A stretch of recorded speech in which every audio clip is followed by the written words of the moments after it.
Boa tarde, estamos aqui para mais um Café com a Nova Tijuca, entrevista ao candidato a vereador Alexandre Freitas. Vamos ler as regras aqui do programa. Serão 12 perguntas iguais para todos os candidatos, cada pergunta só tem 2 minutos de resposta, caso haja uma réplica, mais 1 minuto. Eu sou João Alberto, vice-presidente da Nova Tijuca, o Jair vai se apresentar, depois o senhor tem 2 minutos de apresentação. Sou Jair Miranda, presidente da Associação Empresarial de Moradores de Nova Tijuca. Quero agradecer e muito a Faculdade Estácio de Sá, né? Supercampus Maracanã, que é parceira da Nova Tijuca, e a Lucine Filme de Maracanã. Damos boas-vindas ao candidato Alexandre Freitas. Por favor, só tem 2 minutos para a apresentação, é isso? Né? Isso.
Então, presidente, o objetivo do videocast é a gente trazer para a população da Grande Tijuca, que são 500 mil pessoas, né, em torno de 500 mil pessoas, a oportunidade de saber dos candidatos quais são as ideias deles, para alguns, né, que isso tem alguns, né, problemas da região.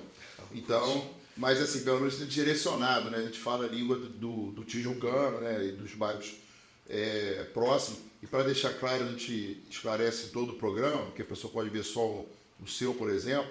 O critério de escolha da associação, a gente não teria como entrevistar todos os candidatos a vereadores, né?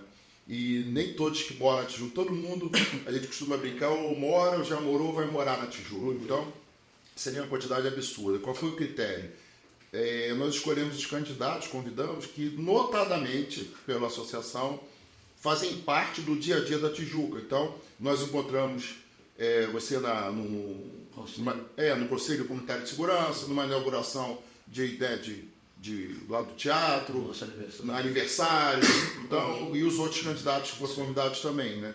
Porque teve alguns candidatos que reclamaram que eu morei na Tijuca, mas não era esse o critério. O critério é candidato que vive na região, entendeu?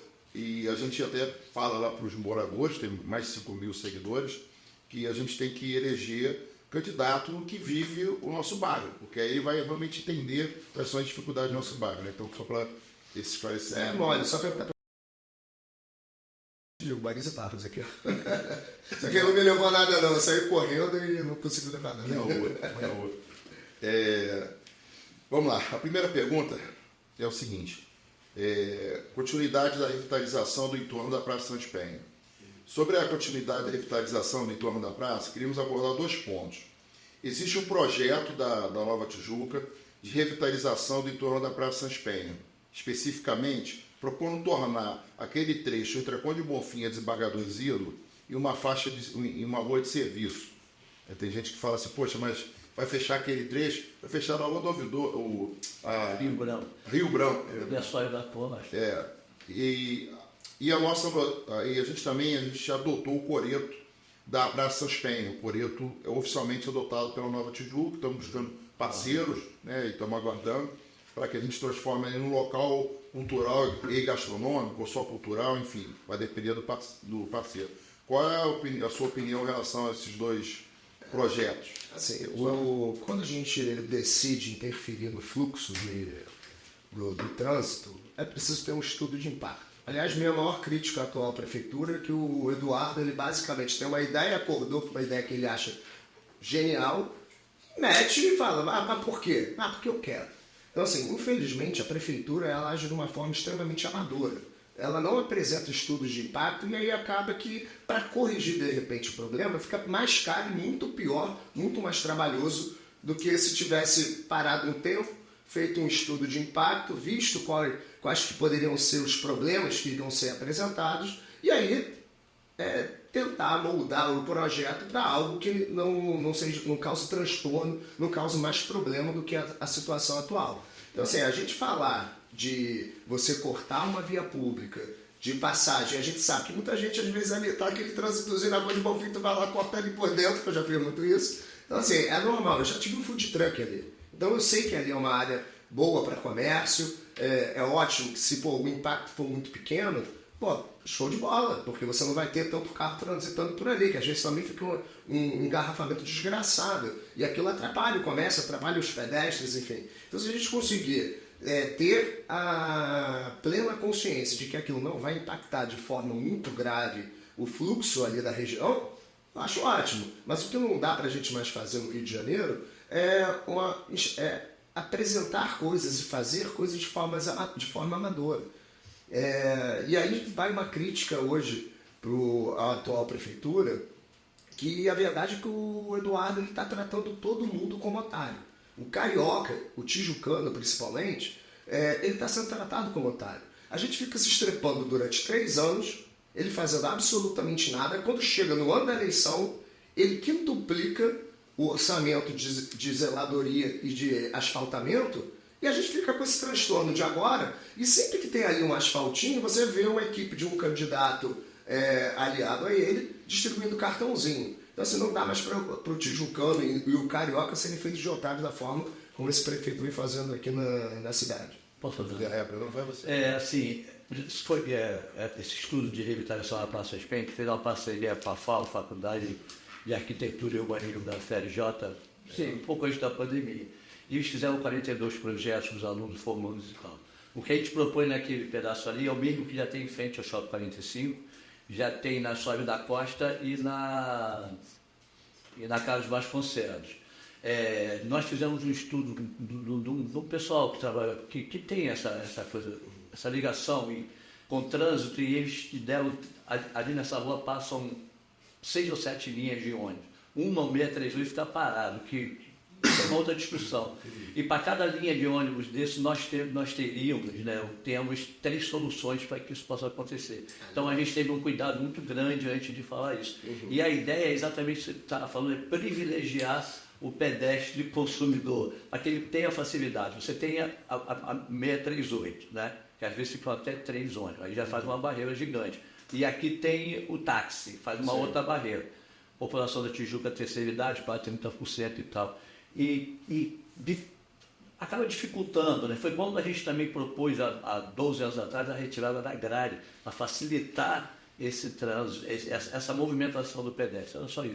Show de bola. Assim, eu não li o projeto de vocês. Não, a gente não enviou, a gente só comunicou e a gente tem esse projeto. Se for de seu interesse, a gente... Claro que é. Assim, eu costumo opinar sobre aquilo que eu leio. Não fico inventando. E a praça ter eventos é muito interessante para movimentar o miolo da Praça Espen. Facilitaria eventos como já está tendo.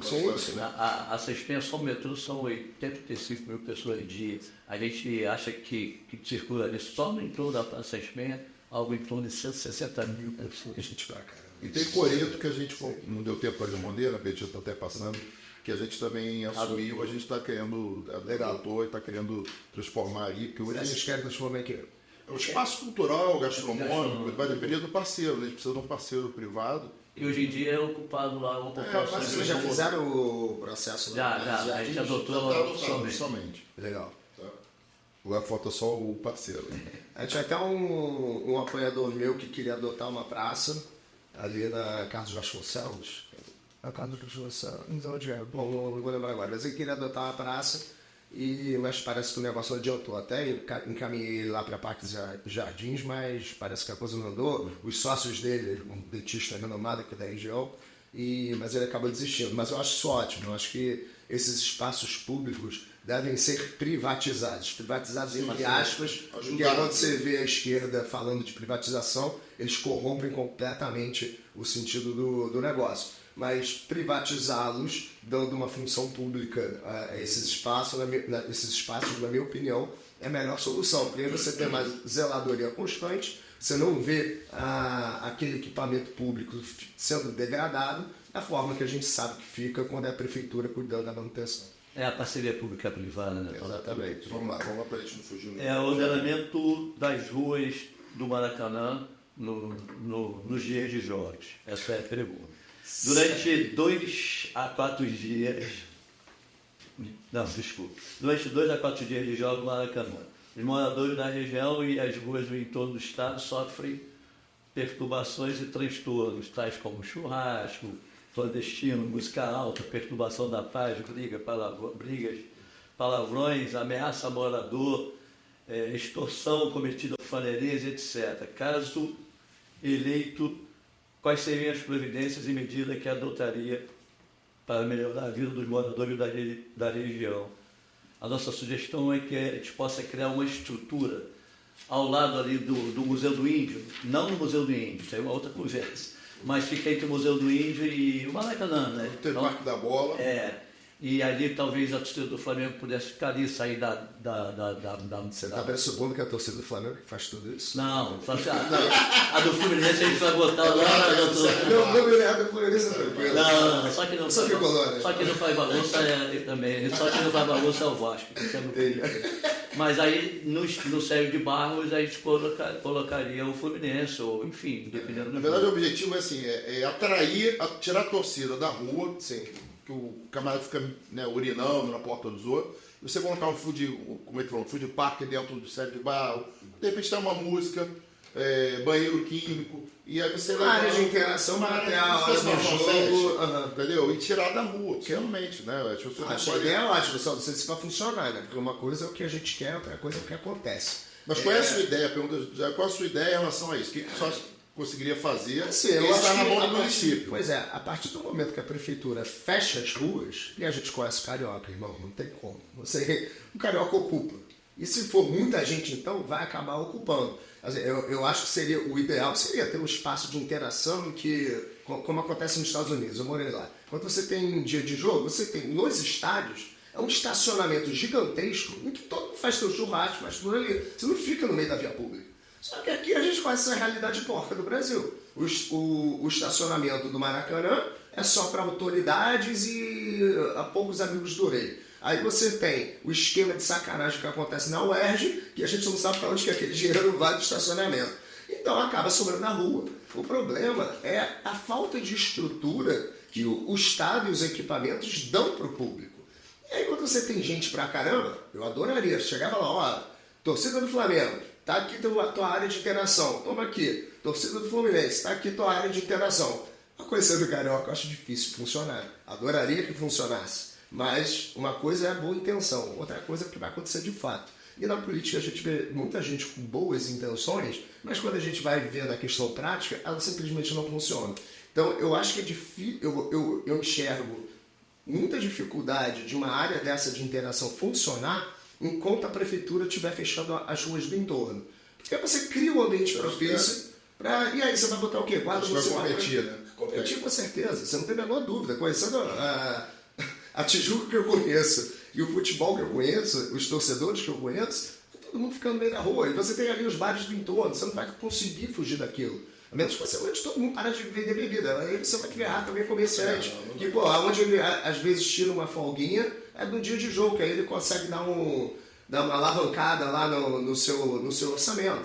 Assim, gente, transtorno do lado de estádio é praticamente uma premissa. É igual eu falo com o pessoal da Dias Ferreira. Tem muita gente lá que reclama do movimento e do barulho. Eu falei, meu amigo, você está na Dias, não tem como você não ter esse tipo de perturbação. Óbvio que não pode descambar para urinar no meio da rua, brigas, etc. Mas, cara, o transtorno da quantidade de pessoas bebendo, conversando, se divertindo, isso aí não tem como você fugir.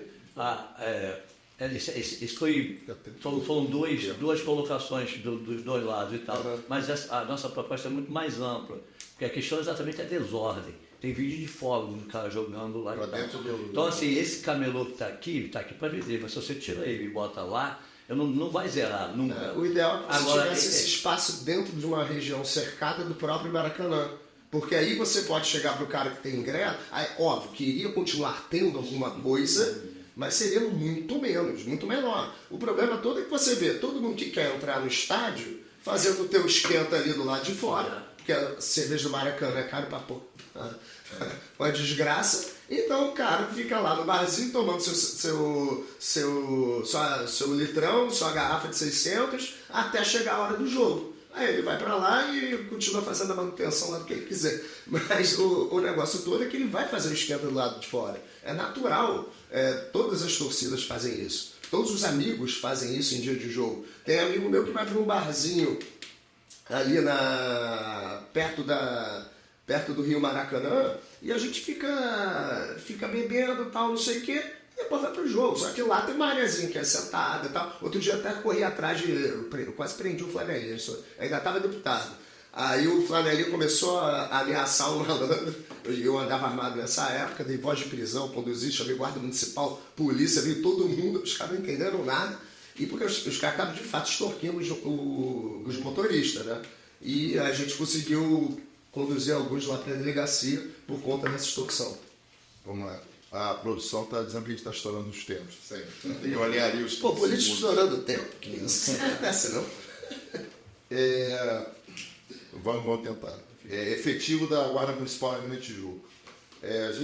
Nas reuniões do Conselho Comunitário de Segurança, é muito comum as pessoas perguntarem qual é o efetivo da Guarda aqui para a região. E, normalmente, o que é informado é que temos em torno de 14 guardas municipais para os 7 bairros, as 500 mil pessoas na região. Então, não fazendo o que deveria fazer, né? Qual a sua opinião? Dos outros. Bom, vamos lá. Eu sou muito crítico da Guarda Municipal do Dudu, tá? Ele não deu atribuição de polícia municipal, que eu acho que é a vocação da Guarda Municipal, que deveria ser a vocação da Guarda Municipal da cidade do Rio de Janeiro. A verdade que ele passou muito tempo querendo discutir aeroporto, se esqueceu de discutir aquilo que é prioritário, que é a segurança pública do Carioca.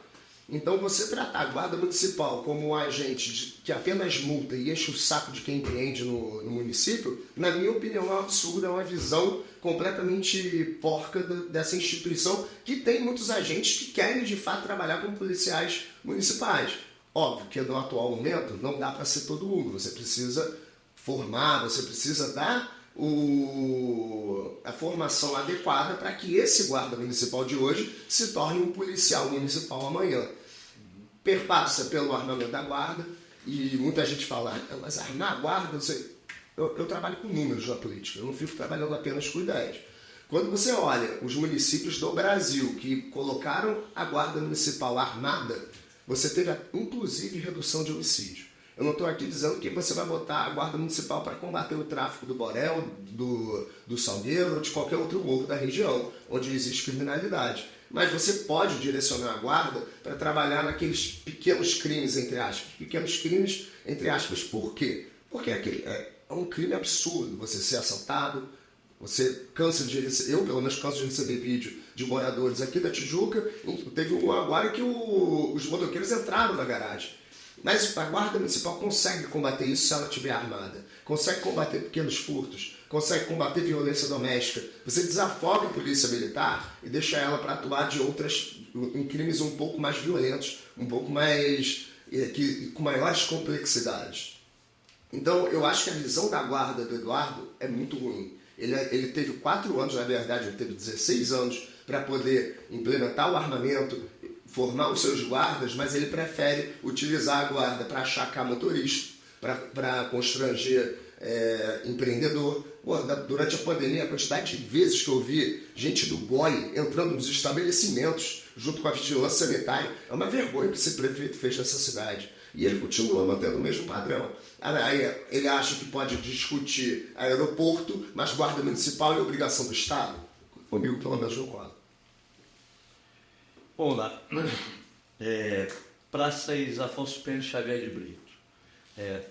Sobre as condições das duas praças icônicas, Afonso Pena e Xavier de Brito, há necessidade de olhar mais apurado do serviço público municipal, visando melhorias e maiores manutenções.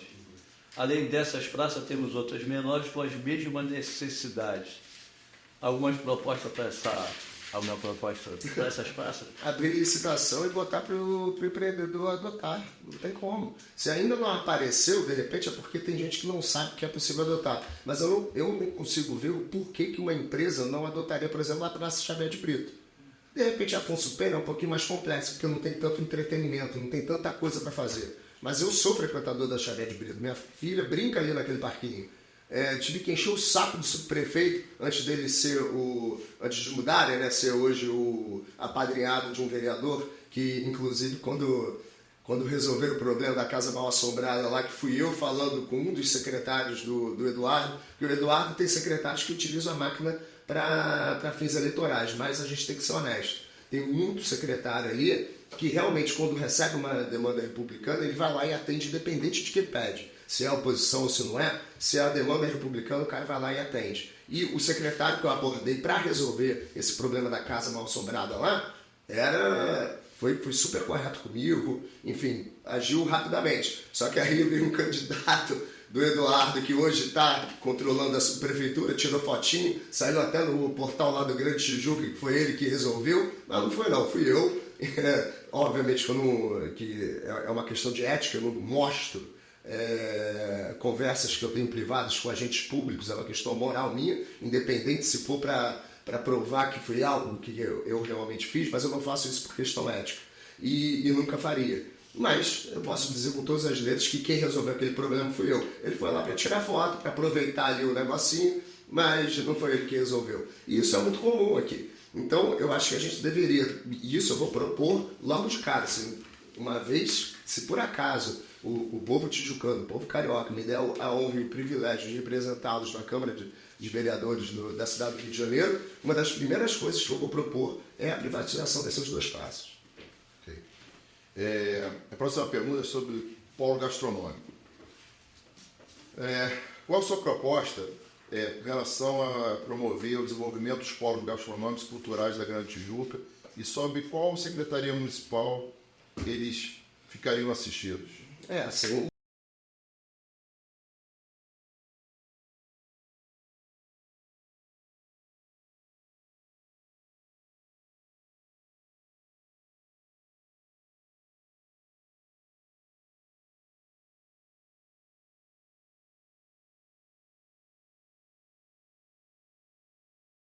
para variar, a prefeitura fez uma cagada monumental, né?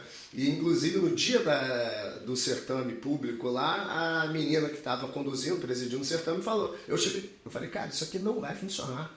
Vocês estão querendo que os food trucks fiquem móveis na cidade inteira. Você não vai conseguir fidelizar a clientela. Você não vai conseguir. Tem gente que não tem interesse de ir para a Zona Oeste. Eu moro na Tijuca, para que eu vou querer sair daqui e ir para Campo Grande vender hambúrguer? Para mim não me interessa. Não faz o menor sentido. Eu tenho interesse sim. De repente ir para o Catete, ir para um Leblon da vida, que a Oeste também era um ponto muito ruim para mim, não vendia muito. Na Catete explodia. Praça Sasmenha era ótimo. E eles falaram, não, vocês têm que rodar tudo. Eu falei, cara, isso não vai funcionar. Eu não te dou 3 meses para as pessoas estarem abandonando os pontos. Porque vai ter gente que não vai, aí o cara que está acostumado a ver um food truck na região, de repente não vai querer ir, faltou 2, 3 dias, o cara acha que não existe mais. Então assim, você não vai conseguir ter um modelo de negócio sustentável. Ela, na próxima vez a gente te chama e você palpita no negócio. Desgraça. Aí, em 2016 eu vim pela primeira vez vereador e fui o terceiro mais votado do Partido Novo. Gostei tanto da política que em 2018 me elegi deputado.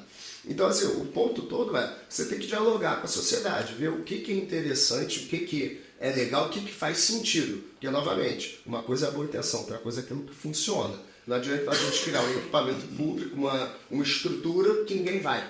As pessoas precisam querer ir, ter o atrativo para elas irem. E aí, assim, essa não é a minha área de atuação. Eu não sou da cultura, eu não sou de nada. Acho que você precisa, sim, criar todo o ambiente favorável para que a cultura, o empreendedorismo ele funcione. Tanto é que eu sou autor da Lei da Liberdade Econômica aqui no estado do Rio de Janeiro. E o Estado tem a obrigação de não atrapalhar, mas isso tem que vir da sociedade, não do agente público. Tá bom. A arborização da Grande Tijuca. Público notório, a redução, diminuição expressiva da quantidade de árvores da Grande Tijuca, impactando negativamente o meio ambiente, agravado pela falta de replantio. E também pelas podas, né? É uma dificuldade, é um complicador que é a Light precisa de alguma guiar para estar. Então você tem a Light, você tem. E aí quando a poda é feita, ela, a maioria das vezes há reclamação, não sou especialista, mas a gente viu algumas fotos realmente, enfim, que essa poda é mal feita e que acaba inclusive matando lá a árvore e tal. Então a pergunta é sobre isso, como repor isso, como tentar resolver isso. Cara, assim, eu moro no Alto Tijuca, né? Então o que eu mais conheço é a falta de luz por causa de árvore. Isso é o que mais acontece. Realmente, assim, é um problema, porque a Parques e Jardins joga para a Light às vezes joga para Parques e Jardins, aí você não sabe quem é o responsável por isso. Eu, por ter acesso às duas organizações, vamos dizer assim, tanto a Light como a Parques e Jardins, a gente tenta ali conciliar com as demandas que chegam para mim. E, cara, isso dá muita dor de cabeça. Eu tive uma árvore na 18 de outubro que depenaram a árvore, só que você tem um fio aqui, depenaram a árvore inteira aqui, só que passa o outro fio de obtenção aqui e galho pra caceta ali em cima. Então, assim, aí a moradora que demorou, sei lá, 6 meses para conseguir uma poda mínima da árvore para a árvore parar de destruir a casa dela, ela continua reclamando. Então, assim, cara, como é que você resolve um troço desse? A questão dos fios é um outro problema. Né? Mas assim, eu já conversei muito com a Light sobre isso. Economicamente é inviável. A conta de luz ia subir absurdamente. Eu não sei como é que a gente resolve esse problema, sendo bem sincero. É um negócio que precisa mais de uma cabeça sentar para conversar. O primeiro passo seria ter pelo menos alguém que saiba podar a árvore, né? Mas é aquela história, serviço público não dá para esperar muita coisa, infelizmente. Tanto é que quando eu construí minha casa, quem tirou a árvore fui eu. Não foi se eu ficasse esperando. Obviamente que fiz o replantio das 3 árvores que são exigidas pela legislação, porque na construção eu tinha uma árvore que ficaria no meio da minha garagem, dentro do meu terreno, e eu tive que tirar. E fiz o replantio de 3 mudas, como manda a legislação, como manda a contrapartida. Mas se eu ficasse esperando, e quando eu fui na Parques Jardins, eu não era deputado na época, né, quando eu construí minha casa. Aí o rapaz lá que atendeu na Parques e Jardins falou: amigo, melhor você tirar. Se tu ficar esperando a gente tirar, você tem direito de tirar de graça, tá? Mas se você ficar esperando, vai demorar muito. Eu falei, preciso construir minha casa. No condomínio que eu sou síndico, a gente contratou uma empresa autorizada pela prefeitura para fazer a poda. A gente entende que é muito importante a interação, criar uma interação da Light e da Polus, que ela não pode fazer parte que não se conhece. Eu vou lá, faço a minha, depois você faz a sua. Então a interação é sempre. Isso devia estar setorizado na subprefeitura. Assim, o problema é que você tem uma máquina pública sendo utilizada quase que 70%, 80% para fins eleitorais, onde nada dialoga, tudo é para atender interesse de um determinado candidato a vereador aliado do Eduardo, e acaba ficando essa bagunça. Então, assim, não existe um trabalho estratégico de interação dos órgãos que deveriam atuar de forma conjunta. Mas por quê? Porque você tem o loteamento da máquina. Então, os grupos políticos não se conversam. E aí fica essa bagunça, não tem jeito. E ainda tem gente que repete aquela bobagem que fizeram o Carioca se iludir dizendo que o Eduardo é um bom gestor. Não sei aonde que eles veem isso. Bom, próxima pergunta. Terminal de ônibus no terreno da Rio Trilhos. A Nova Tijuca tem uma proposta, também foi um estudo, não é antigo, para a construção de um terminal de ônibus no terreno da Rio Trilhos, ocupado há quase 50 anos, em que 20 linhas de ônibus fariam o seu ponto final um estilo perto da Praça Sans Penha. Não, na Praça Sans Penha. Aquele terreno que é grande, comprido. Comprido, né? Mas ele é da Reconta? Não, outro lado. A Reconta num terreno, mas o terreno vem dele. Sim. É gigante até. Então, assim, a ideia era tirar aqueles pontos finais todos da praça, porque fica um transtorno, e centralizar num local. você acha dessa ideia? Ah, E também seria uma ocupação de um terreno que hoje está sendo ocupado, né, por moradores de situação de rua, enfim, tem que ficar capinando e aí o poder público não consegue capinar o tempo todo, ia ficar mato alto, enfim, tudo aquele processo. Novamente, a gente volta para aquela premissa de que precisa ter um estudo de impacto. Assim, precisa alguém ir lá e falar, não, realmente vai funcionar.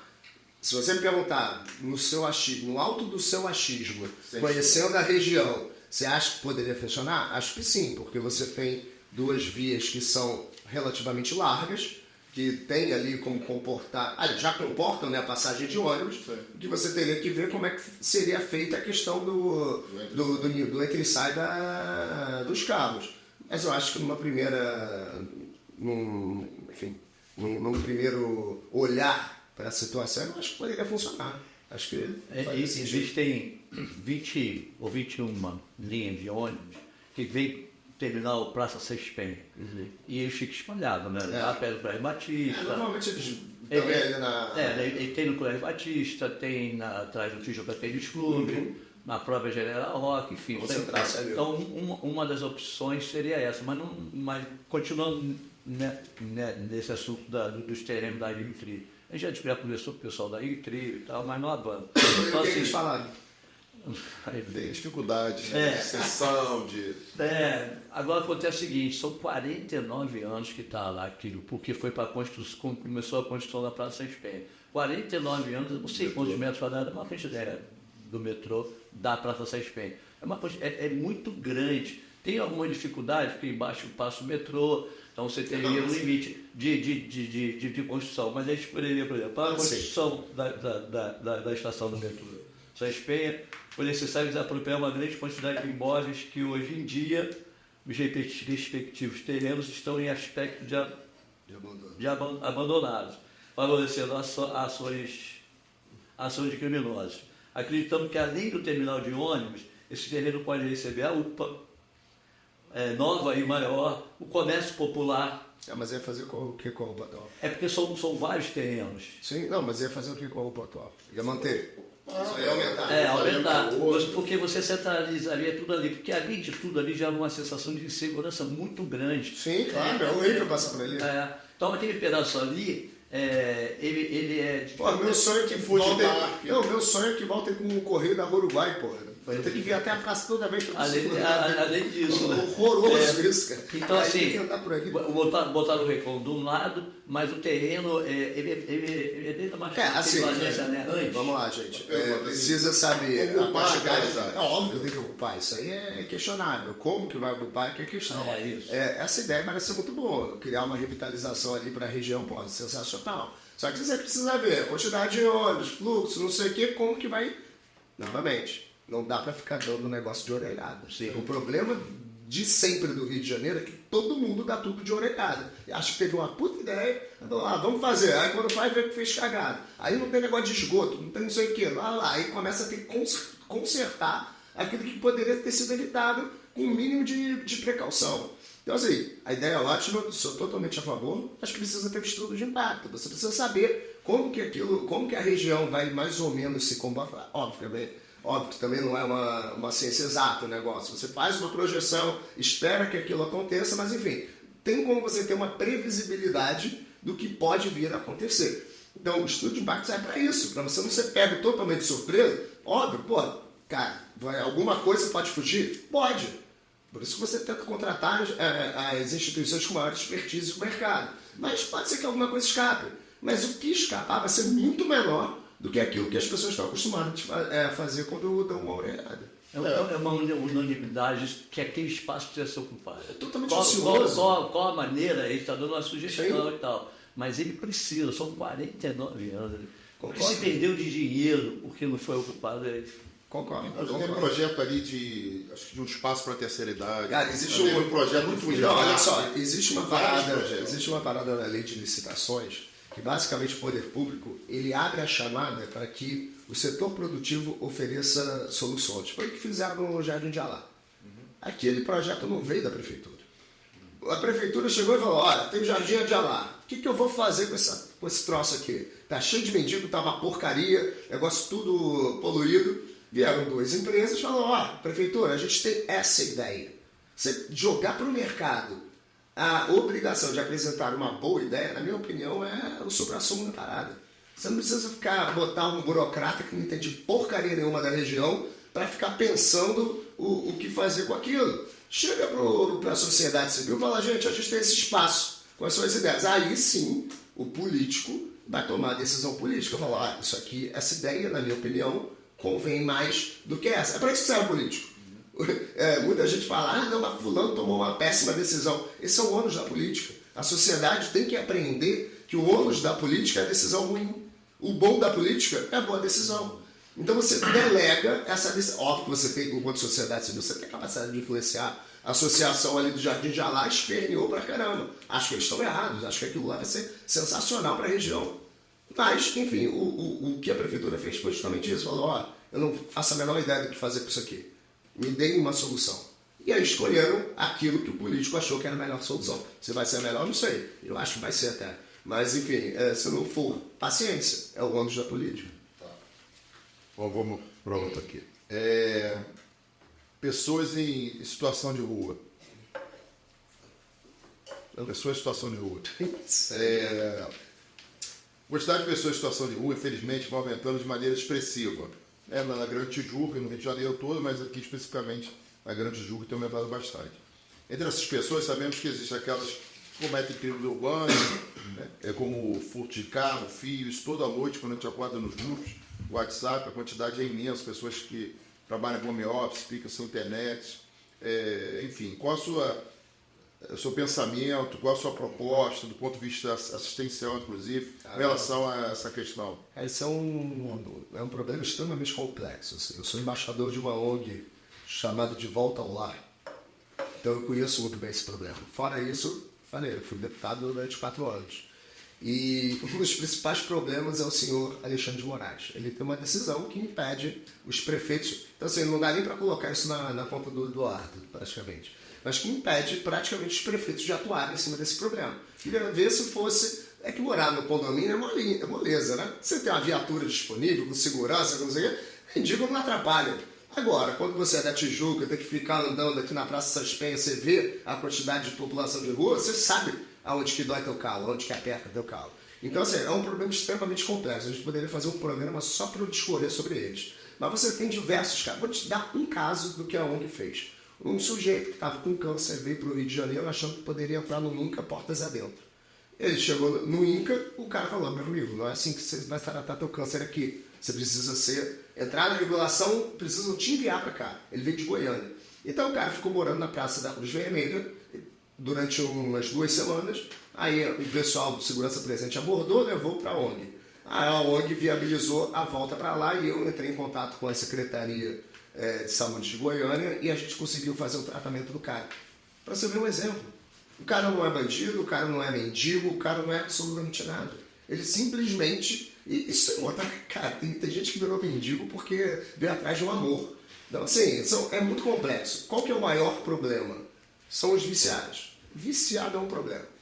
Se a gente não entrar num consenso de que você precisa ter a internação compulsória, você não vai conseguir nunca resolver essa porcaria. Precisa o judiciário, defensoria pública, que é um câncer para quem quer conviver em sociedade, Ministério Público, eles precisam se organizar politicamente. Eu digo que o maior problema do judiciário, do Ministério Público e da defensoria pública é político, é ideológico. Eles têm uma visão de mundo completamente alienada do cidadão comum. Eles vivem num mundo de fantasia, na rua do pirulito, na casa do chocolate. Os caras acham que o mundo é uma maravilha, não sei de onde que eles tiram essa utopia deles. Então os caras acham, por exemplo, que invasão é maneiro.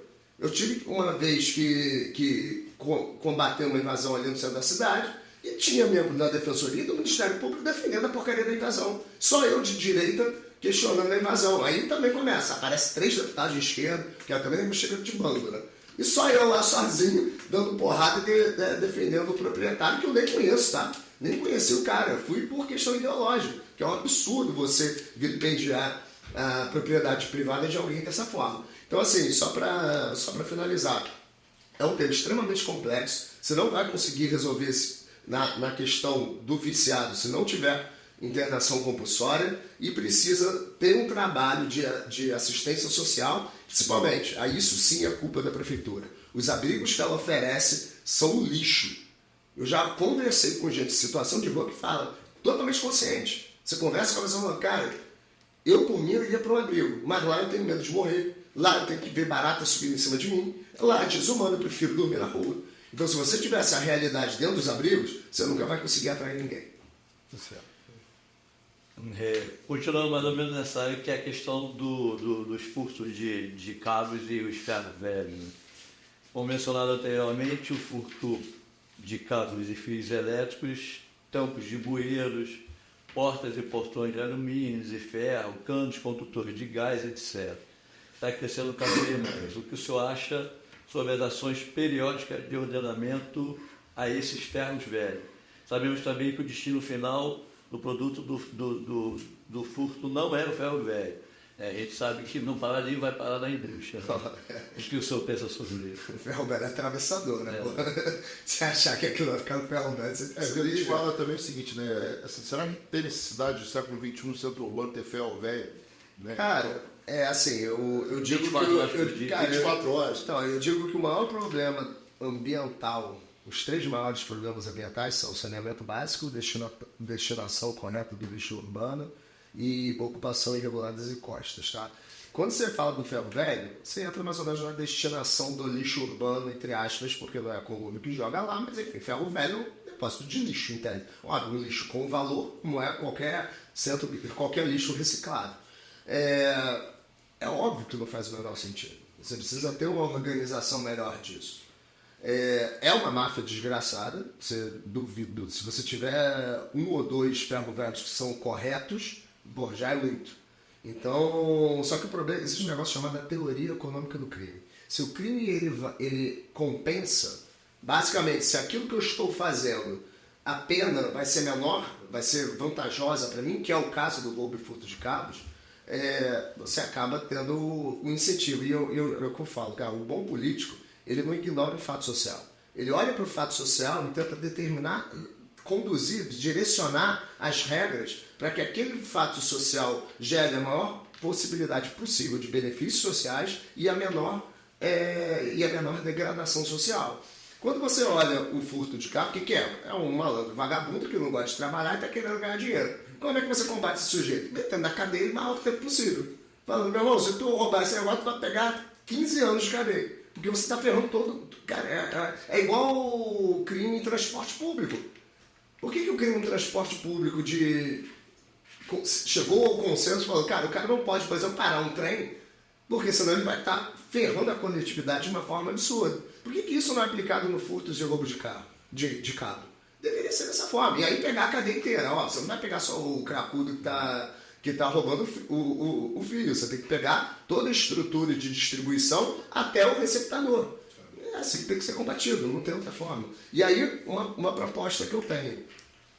Eu, durante 4 anos, eu tentei implementar o 6CC na Baía de Guanabara.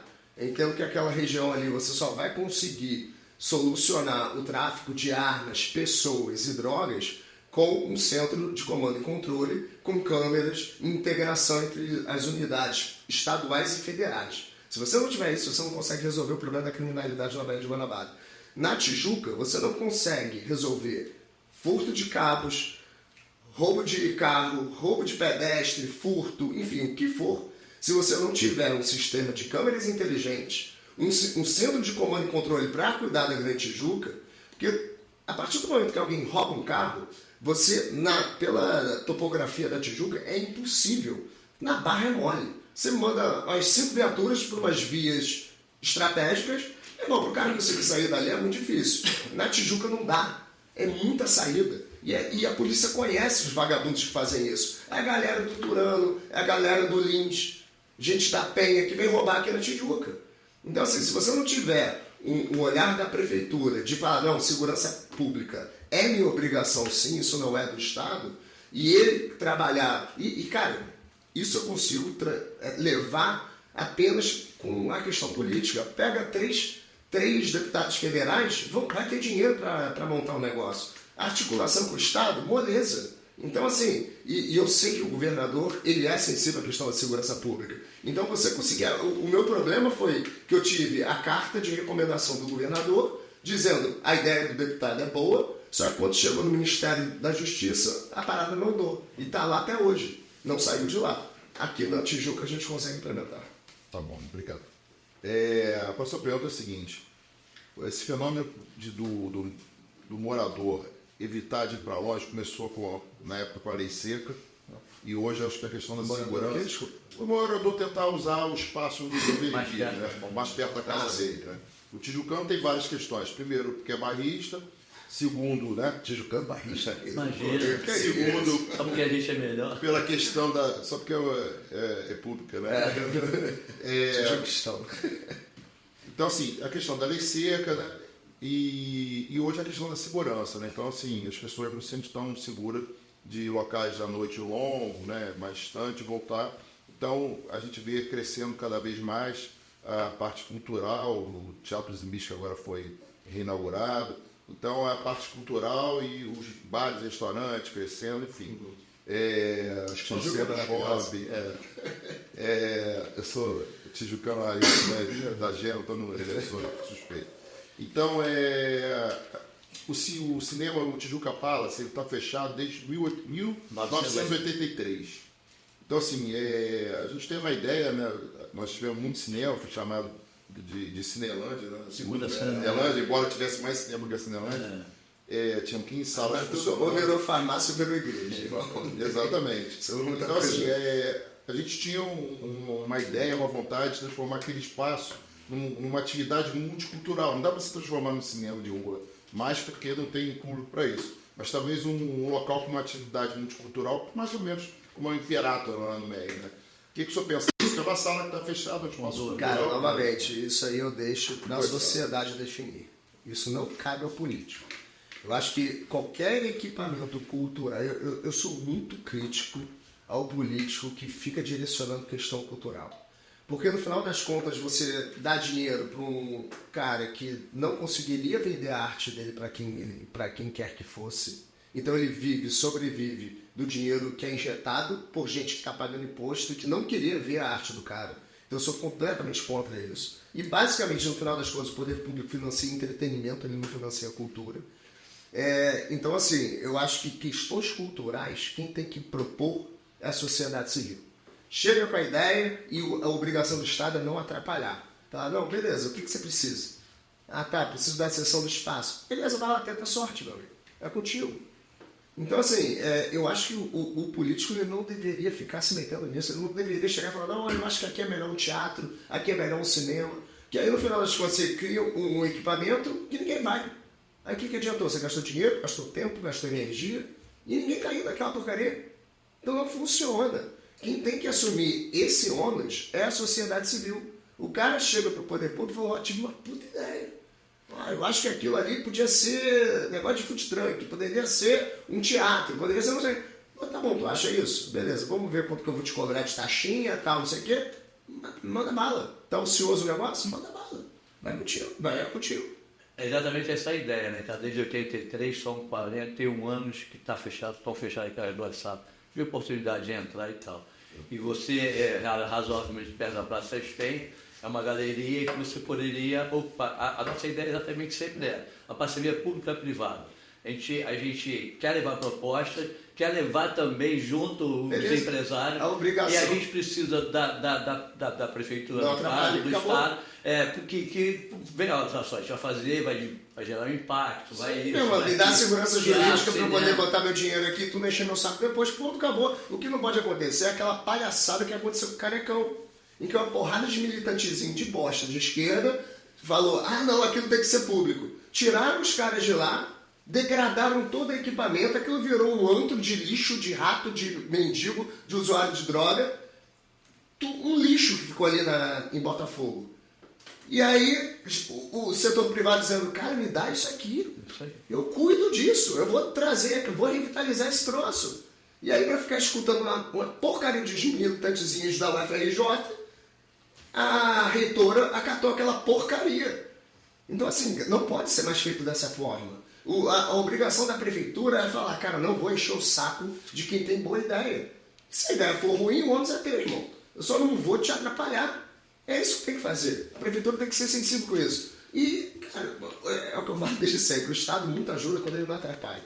Cara, deixa a sociedade viver, que tudo vai funcionar muito melhor do que falar, não, o cara que foi eleito, ele é ungido de uma sabedoria que ninguém mais tem.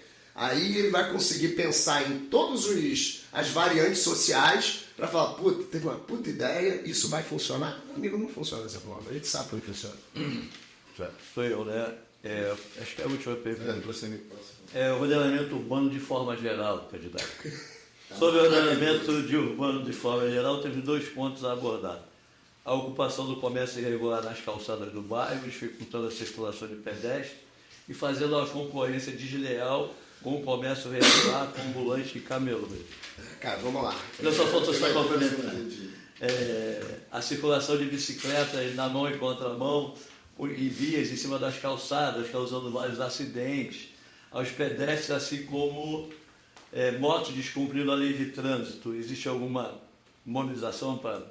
Tem aquele motorzinho agora da bicicleta, cara, faz um barulho absurdo. Fred, cortador de grama, né? Aquele motorzinho que não, mas isso aí é bicicleta elétrica. Não, isso aí é aquela de cambiar que nem os... mas as pessoas estão reclamando demais porque o barulho... Eu já vi um absurdo. Você volta e meia passando uma desgraça dessa. Acho que popularizou.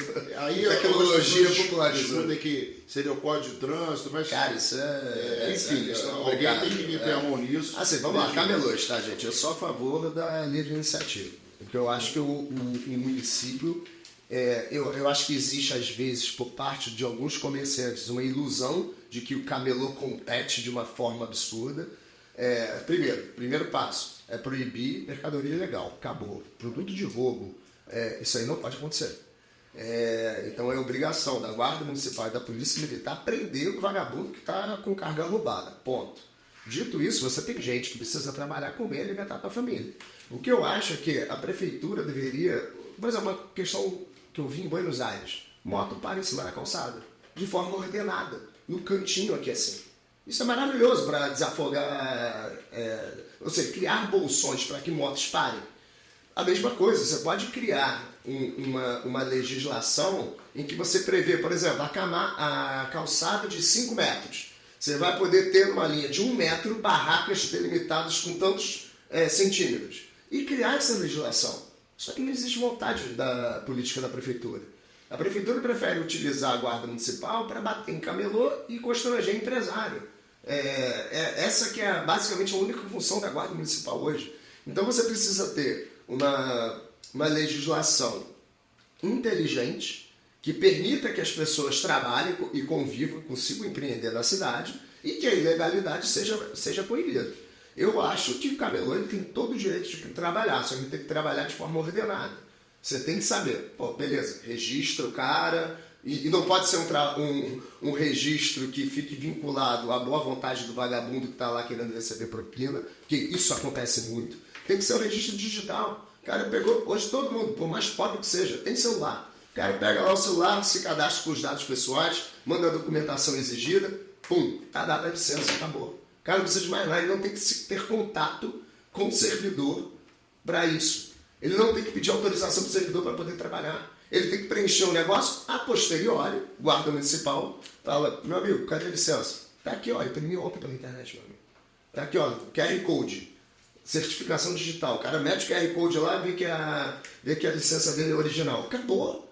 Não tem mais essa putaria de quem quer trabalhar ficar à mercê do vagabundo que quer ganhar dinheiro e achacar. Ou, às vezes, até candidatos que eu sei que hoje estão lá na Xavier de Brito dizendo que quem não trabalhar junto na campanha vai perder a autorização dos brinquedinhos que tem lá. Vai perder um monte de coisa. Cavalinho não vai poder mais andar lá não, meu amigo, se não apoiar o candidato de um certo grupo político aí. Então assim, cara, esse tipo de coisa que não pode ter, tem que ser tudo digitalizado. Quem quer empreender honestamente nessa cidade precisa ter o acesso pleno a esse tipo de coisa, com regras claras, justas e que criem de fato um ordenamento urbano para que todo mundo consiga conviver bem. Tá bom. As perguntas nós encerramos, vou daqui me despedir, passo para o Jaime, e Jaime depois passo para que se faça as considerações finais de 2 minutos, tá? Desculpa, continua.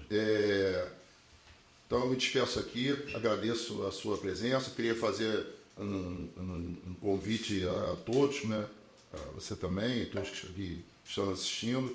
No dia 29 de agosto agora, nós vamos fazer o 4º workshop voltado para síndico, para público condominial. Né? Só para você ter uma noção, a Tijuca e a Zona Norte não tinha evento, né? Um mercado que está movimentando uma cifra astronômica, gerando emprego, e na Zona Norte, principalmente na Tijuca, nos bairros, não tinha evento condominial.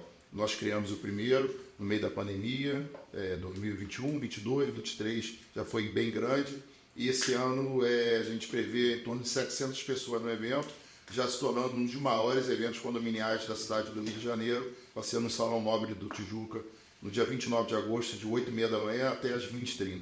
No dia 19 vai ser o lançamento da minha campanha. Dia 29. Eu sei, mas no dia 19. Então. Já estou aqui vendendo peixe, né? Então, todos convidados, estou convidado, agradeço a sua presença, passar a palavra para o Jaime. Tem que fazer a inscrição pelo Simpla, tá? Bom, mais uma vez agradecer a Faculdade Estácio de Sá, Super Campo Maracanã, que é uma parceira da associação, sempre esqueço o nome, Lucine Filmes Maracanã. Bom, 2 minutos para suas considerações. A equipe também, né? Agradecer a equipe aí da produção. Bom, obrigado, gente, aí por me receber. Obrigado aí, pessoal, pelo trabalho. É uma honra estar aqui na universidade onde eu me formei em 2009. Sou egresso da Estácio. E, cara, eu tenho uma visão de mundo muito clara. Quem entrar nas minhas redes sociais, Alder Freitas Depp, vai ver como eu penso aquilo que eu entendo que é o melhor para a nossa sociedade. Entrei na política por acaso, nunca tive apadrinhado político, nunca pensei em trabalhar com política, mas hoje eu sou eterno apaixonado e não me vejo fazendo outra coisa. Óbvio que político honesto não fica rico, ganha bem, mas não fica rico. Então, se você quiser ganhar, você precisa empreender também. Mas eu fiquei 4 anos dedicado 100% à política. Agora que eu estou começando a ver outras coisas por fora, mas enfim, a minha paixão é essa. Então não me vejo longe da política e espero ter a honra de representar os cariocas num futuro próximo e tentar entregar no final uma cidade melhor do que aquela que eu encontrei. Um dos principais pontos que precisa ser revisto é o IPTU. O IPTU hoje na cidade do Rio não condiz com aquilo que é entregue para o carioca.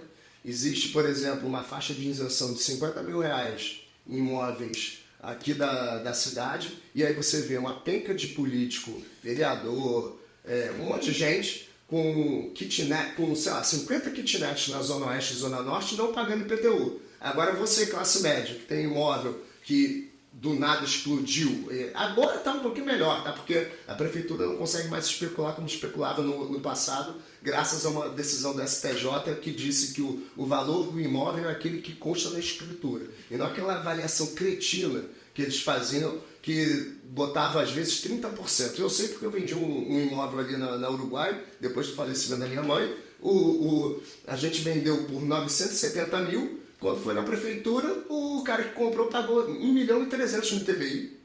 Assim, ó, sacanagem descarada. Então, mas hoje a prefeitura não consegue fazer mais isso. Mas ela faz muito na questão do IPTU. Então a gente quer que o bem de família, o imóvel registrado por um CPF na prefeitura seja completamente isento de IPTU. Não tem cabimento você ter um imposto em que ao Estado é dado o poder de expropriar, ou seja, se você não entrar em dívida de IPTU, o Estado pode te executar e pegar teu bem. E aí um dos princípios do Estado brasileiro qual que é? Habitação. Então o Estado cobrando imposto, te bota no olho da rua, aí tu vai ter que ficar na porcaria do Minha Casa Minha Vida, perdendo teu imóvel. Então uma das nossas propostas vai ser o IPTU com isenção para o bem de família. E uma outra questão é tentar, e aí isso é algo a ser debatido junto lá na Câmara de Vereadores, é um índice de redução para regiões violentas e com zeladoria precária. A prefeitura que não entrega um serviço público decente para o carioca vai sofrer no bolso. Não dá mais para você ter... Centro da cidade é um exemplo clássico. Assim, a prefeitura, durante muitos anos, a prefeitura do Eduardo destruiu a economia do centro da cidade e hoje cobra IPTUs completamente desconectados da realidade. Então você não tem atração para a região. E na Tijuca você sabe também que o IPTU é caro pra caramba. Pra você ter uma ideia, eu pago 11 mil reais na minha casa lá. Surreal, para morar na Tijuca. E a minha casa é bonitinha, tá? Mas não é nada absurdo, não. Que, tanto é, porra, eu sou classe média, tá? Óbvio que quando minha mãe faleceu, ela deixou um dinheirinho, que eu gastei toda a construção da casa. Mas não é nada absurdo que foge da realidade de quase ninguém aqui da Tijuca, não. Então, assim, hoje o município criou uma dificuldade gigantesca para você manter o teu imóvel único. Então, a gente vai combater isso. Fora a questão da segurança pública. Eu costumo dizer que você tem, dentro das políticas públicas, prioridades. Não dá para você falar de esporte e cultura sem tratar antes da saúde e educação. E não dá para você falar da saúde e educação sem antes tratar da segurança pública. Não adianta nada você ter uma boa educação e o hospital funcionando e sair de casa e tomar um tiro na cabeça. Então, na minha ideologia política, eu entendo que segurança pública é o tema mais prioritário. Se você tem gente morrendo na rua por causa da violência e o Estado não faz o mínimo, a gente precisa cuidar disso primeiro e depois, óbvio que não pode esquecer, tudo é importante, mas nem tudo é mais prioritário que os outros. Então, segurança pública sempre foi uma pauta que eu entendo, fui membro da Comissão de Segurança Pública da Alerj, não sou egresso de força policial, mas sou um apaixonado, tenho grandes amigos e sou um estudante sobre o tema. Então, a gente vai para a Câmara de Vereadores para tratar bastante desse tema e alienação ideológica dentro dos colégios. Não dá mais para a criança nossa ficar à mercê de militante vagabundo que fica travestido de professor, questionando quem educa é pai. Escola forma, dá educação formal. Educação quem dá é pai e mãe, não é professorzinho. E a gente tem militância dentro das escolas, abusando de uma audiência cativa, então professor de matemática querendo falar de política. Isso é inaceitável. Fora a sexualização precoce. Então essas pautas são pautas extremamente importantes para a gente, que a gente vai endereçar com bastante energia, eventualmente. Muito obrigado. Obrigado. Foi.